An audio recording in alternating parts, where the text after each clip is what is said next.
Alright! Hi everyone! Hoshi from Album Hoshi here. Kind of not centered there. I'm so tired. I haven't been updating recently due to not feeling really well. I'll make an update video about that soon. I've been struggling with my mental and physical health to create anything, whether it's art or videos. So yeah, sorry on that front. That said, I just had to talk about Oshi No Ko. It's a new anime this season.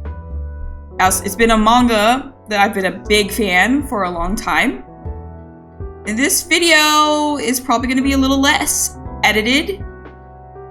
Editing is starting to burn me out in my current state. I just wanted to get my thoughts out there and about the series and about this episode and that's how much I love it. I just had to make a video about it. First of all, episode 1 of Oshi No Ko is an hour and 30 minutes. It's literally a feature-length film. The premise of the show is about a doctor that is heavily obsessed with an idol named Ai from B Komachi, which is a fairly popular idol group. Against all odds, his next patient in the hospital happens to be Ai, the idol of all people.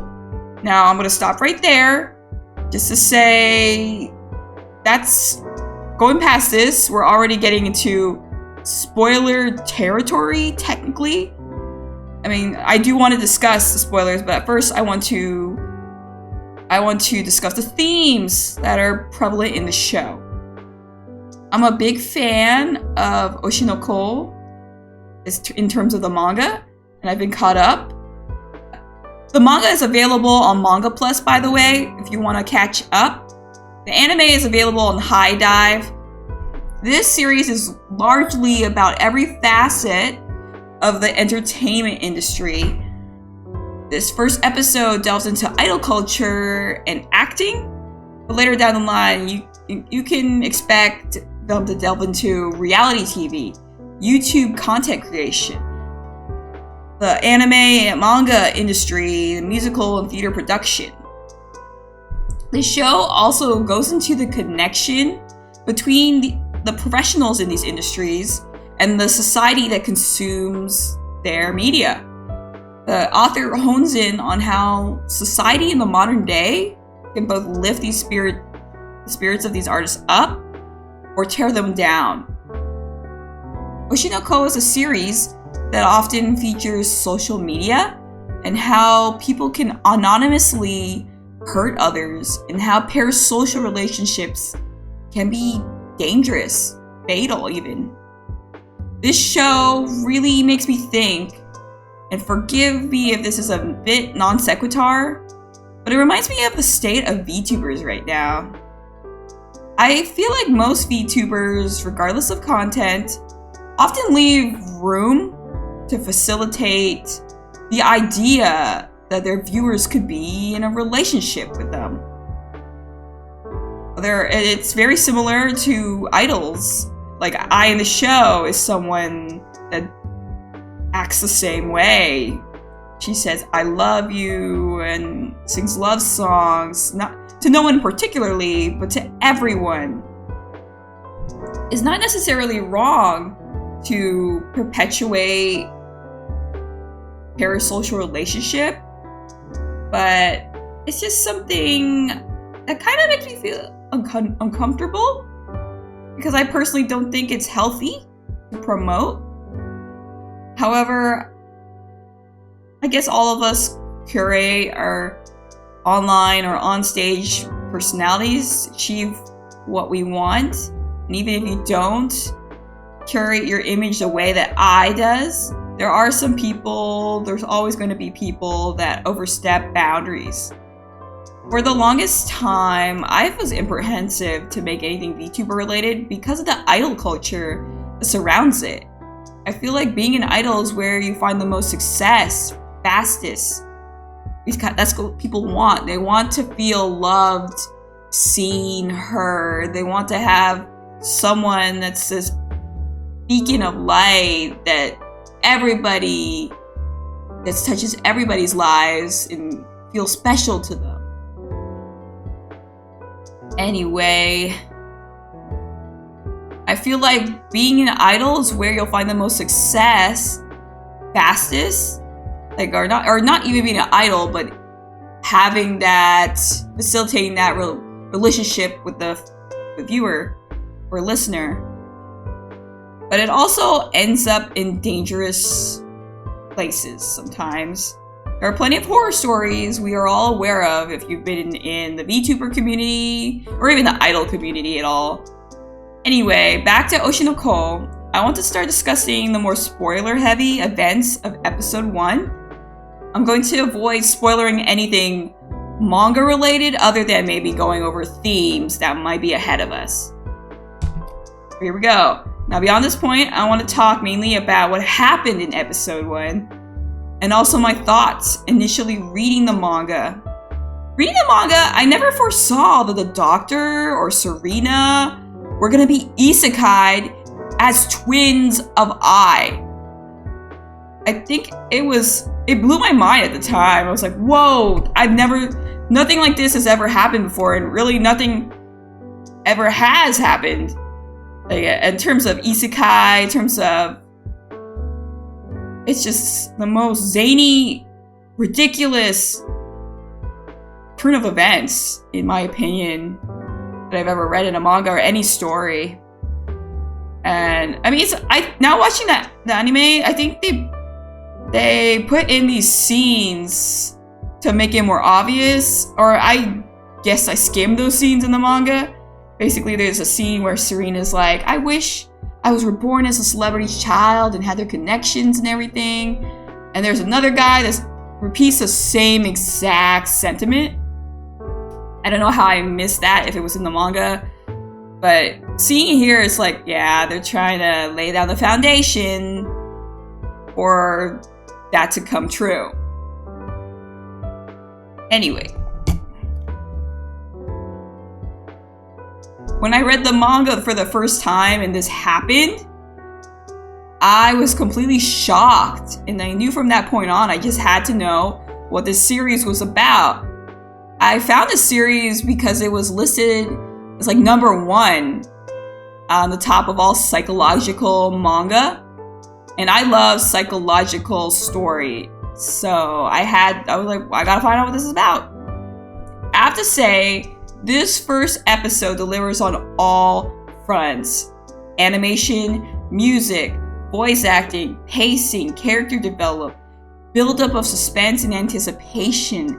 This is the first time in a long time that I feel an adaptation really does justice to the original series.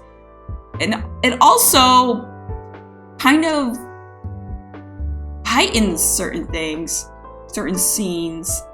And I'm going to go over that soon. I also can't believe this Igoma Yuri's first voice acting role. She's Ruby. She brought so much emotion to Ruby's voice. And I could really feel exactly what she was feeling. Everyone else is also spectacular in the voice acting. I have so many emotions. My favorite scene would have to be the dancing baby scene, of course. It's iconic. I feel like in this adaptation, I really connected and understood who Ai is as a character. She is someone that has never really had unconditional love, so she doesn't know what it feels like to be loved or love. When she finally gets a family, she's too afraid to just say I love you to them, because she's so used to lying about loving her fans that she's terrified to find out if her love for her children is a lie too. I have to say, I fucking bawled my eyes out when I was killed, even though I knew about it in the manga. But in the manga, it was a pivotal moment too. It was emotional. It was a big shift. Don't get me wrong, but in the animation, it's like it was like the music. Like I understood Ai's character so much more. I don't know why I don't absorb the manga.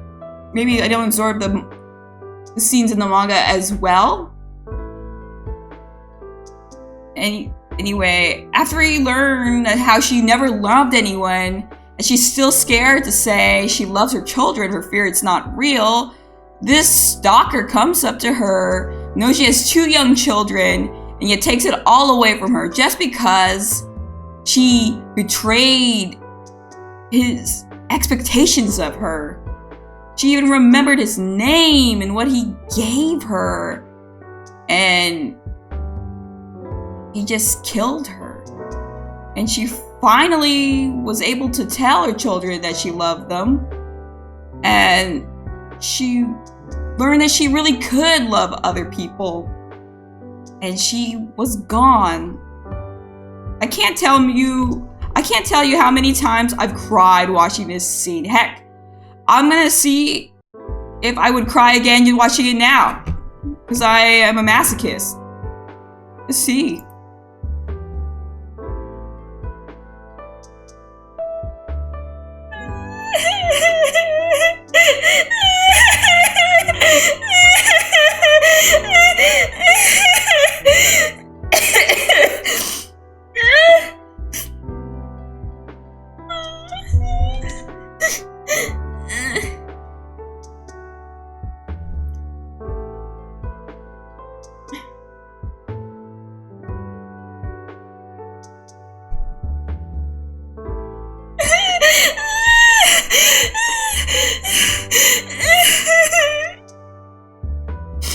That's messed up.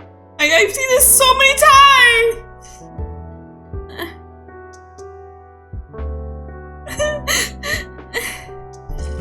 Fuck. Oh fuck. Okay.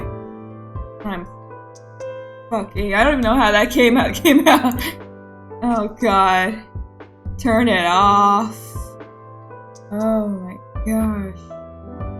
Let me back.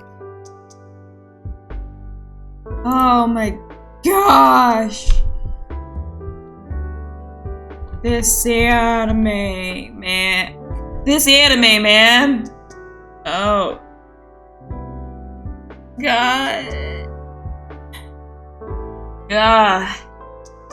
Did not put crying in the rig. I did not put crying in the rig. I did not put crying in the rig. Oh my gosh. Gosh.